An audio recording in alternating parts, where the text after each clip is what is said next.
All right, let's have a simple talk about nutrition. One of the number one questions I get is how should I eat? And listen, there's a lot of confusing stuff out there, but it doesn't need to be confusing. So I'm going to run over some of my main nutritional rules that I give people to help simplify the process. If you can simplify this process, it's going to be a lot easier. It's going to be a lot more effective. So today we're going to go over the first three rules that I want you to follow. The first thing that you need to pay attention to is you need to eat to support your goal. This really isn't that complicated. If you're trying to gain weight, you need to eat more food. If you're trying to lose weight, you need to create a calorie deficit and you need to cut some food. Now, you can get into figuring out what your BMR is. I mean, you can figure out your BMR with a calculator online. You can get into going for a body scan or a body fat test and then figure out your BMR that way. You can go over how many calories you burn. You can wear a Fitbit. You can do all this kind of stuff. But in reality, it's just pretty simple. If you're trying to gain weight, add 300 to 500 calories a day. That's like you're trying to put on muscle, stuff like that. You know what I mean? If you're trying to lose weight, then you can cut 300 to 500 calories a day. You can even break it down simpler than that. You want to gain weight, eat an extra meal every day. You want to lose weight, skip a meal a day. Like it's really that simple. That's rule number one. Rule number two, and arguably the most important rule that I have, eat real food. If it wasn't food 100 years ago, it's not a food today.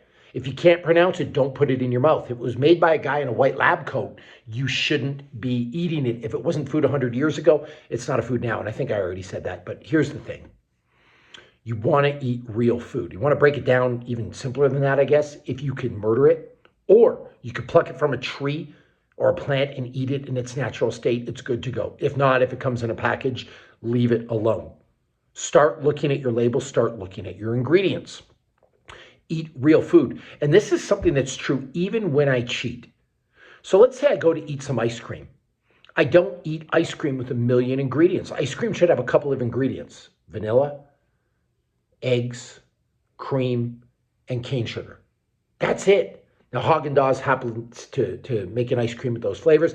Now, I'm not endorsed by Haagen-Dazs. I wish that I was, but that's the ice cream I go for. I don't go for, you ever see those big gallons of ice cream that have got like 30 ingredients in it? I don't eat that. And listen, you're not going to be suffering. I'm asking you to eat Haagen-Dazs ice cream, just not the garbage.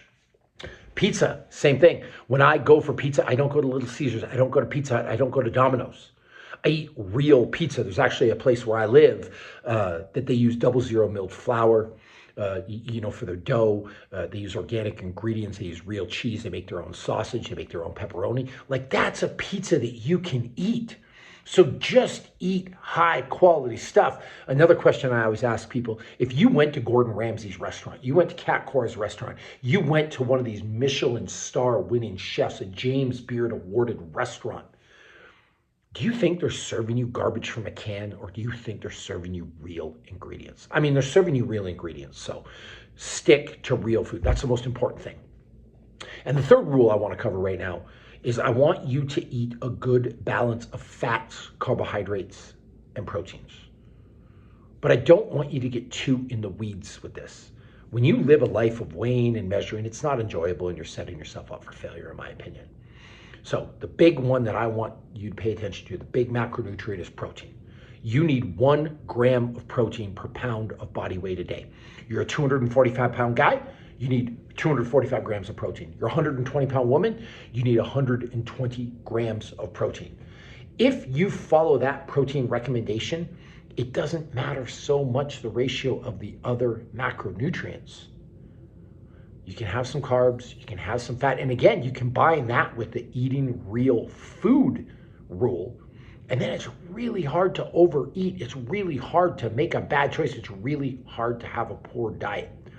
Overall with these macronutrients, in a perfect world, maybe 30% of your calories come from protein, 30% come from carbs, and 30% come from fats. When I say 30, I mean 33.3, like a third from each. But again, you're hitting those protein goals. On some days you have a little bit more carbohydrates. Some days you have a little bit more fats. And again, with the real food thing, taking into account, if all your carbs are coming from like real natural sources, from fruits and vegetables and like I said, plants and things that grow on trees, it's really, really hard to overeat or screw this up.